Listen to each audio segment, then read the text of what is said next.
ফুল পারলে নাকি? অনেক ফুল হয়েছে। হ্যাঁ, আমি নিতাম তখন। এখানে লাল শাকের বীজ ফেলেছিলাম, কিন্তু ওয়েলকাম টু নিউ ব্লগ। আর আজকে সকালবেলা উঠে গিয়েছিলাম হাঁটতে না, আজকে সকালবেলা উঠে গিয়েছিলাম ডাক্তার দেখাতে। তার মানে ডাক্তারের কাছে নাম লেখাতে, কারণ শরীরটা কদিন ধরে খুব খারাপ চলছে, তো সেই কারণে আজকে একটু ডাক্তারটা দেখিয়ে নিলাম। প্রায় 2 সপ্তাহ ধরে এরকম চলছে, যেদিন থেকে সে ওয়েদারটা চেঞ্জ হয়েছে তখন থেকে। তো যাই হোক, এবার যাবো বাড়ির দিকে যাচ্ছি। বাড়ি গিয়ে রেডি হয়ে আবার আসতে হবে এখানে, কারণ ডাক্তারটা তো দেখাতে হবে, তারপর অফিসে যেতে হবে। ভোরবেলা উঠে ঘুম ধরা চোখে যখন ডাক্তারের কাছে নাম লেখাবার জন্য দাঁড়িয়ে আছি, পূব আকাশে তখনই সূর্য ঠাকুর ঠিক যেন মিটিমিটি হাসছে। আর তারপরই আমাদের এই জায়গাটার পুরোনো দিনের কথা মনে পড়ে গেল, কারণ এইখানে একটা বড় পুকুর ছিল, সেটা আজ ডোবায় রূপান্তরিত হয়েছে। মানুষ কি বুঝতে চাইছে না? ডাক্তার দেখিয়ে যখন ফিরছিলাম তখনই দেখলাম বাসন্তী পুজোর জন্য তৈরি হচ্ছে কাছের পুজো মণ্ডপটি। সকালে উঠে ডাক্তার দেখিয়ে চলে এলাম, নাম লেখানো ডাক্তার দেখানো সব হয়ে গেল। এবার সকালে উঠে একটা জায়গায় না এলে আমার কিন্তু হয় না, সেটা হচ্ছে এই ছাদ। আর এই ছাদে এখন মহারানী উঠেছেন। ফুল পারলে নাকি? অনেক ফুল হয়েছে। হ্যাঁ, আমি নিতাম তখন, দিয়ে দেখছিলাম হাতে জায়গা হবে না বলে নিলাম না। গামছা পরেছিলাম, প্যান্ট পরতে হবে। আজকে মা অনেকগুলো জবা নিয়েছে, আবার 2 দিন পর হবে দেখবা। হ্যাঁ, একটা জবা ফুটেছে।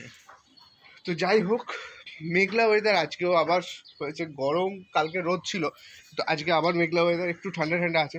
আমারও তো ঠান্ডা লেগে আছে, তোমরা সবাই কিন্তু সাবধানে থেকো, ঠিক আছে? ডাক্তার দেখিয়ে এলাম, জাস্ট তেমন কিছু না, এমনি যাওয়া হয়েছে।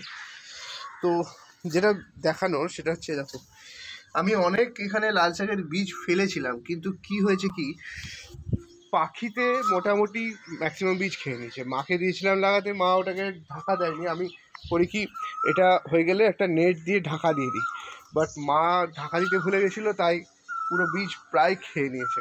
অনেক পুরনো আমার বেগুন গাছে টুকটাক করে এক আধটা বেগুন হয়। যেদিন বাড়িতে শর্টেজ হয় বেগুন, সেদিনকে এই বেগুনগুলো দিয়ে কাজ চালানো হয়ে যায়। তো এইভাবে চলছে ছাদ বাগানের কাজ।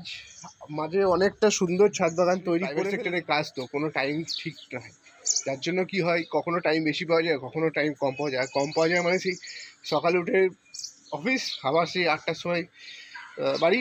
তো সেই 8টার সময় এসে আর কি ছাদ বাগান দেখবো, আর সকালবেলা কি করবো।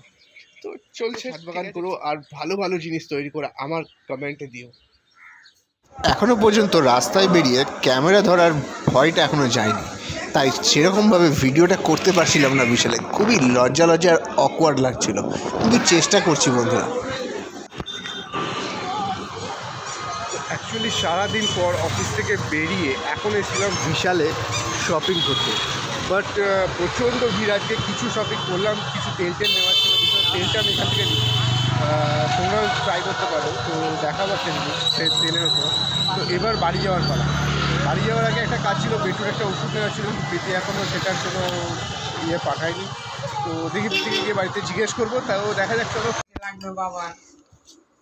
জাস্ট বাড়ি এসেছি, বাড়ি এসে খেয়ে দিয়ে একটু বসেছি, মানে শুয়ে আছি। হ্যাঁ, সারাদিনের ক্লান্তির জন্য আর কিছু পারছি না। প্রীতি ওদিকে রান্না করছে, আর মাও এখানে পাশে বসে আছে। আর এই যে আমার হনুমানটা শুধু আমার উপর দিয়ে এই সাইকেলটা এতক্ষণ চালাচ্ছিল, তারপর এখন যে ক্যামেরা অন করেছি সঙ্গে সঙ্গে সরে পালিয়ে গেল। হ্যাঁ, তুই যাচ্ছিস কোথায়? আমি দেখাবো এটা সবাইকে, তুই আমার উপর কীভাবে গাড়ি চাপা দিয়েছিলি। মানে কোন লেভেলের গাড়ি চালক ভাবুন।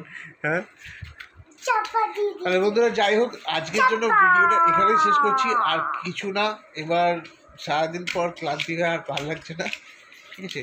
দেখা হচ্ছে নতুন ভিডিও।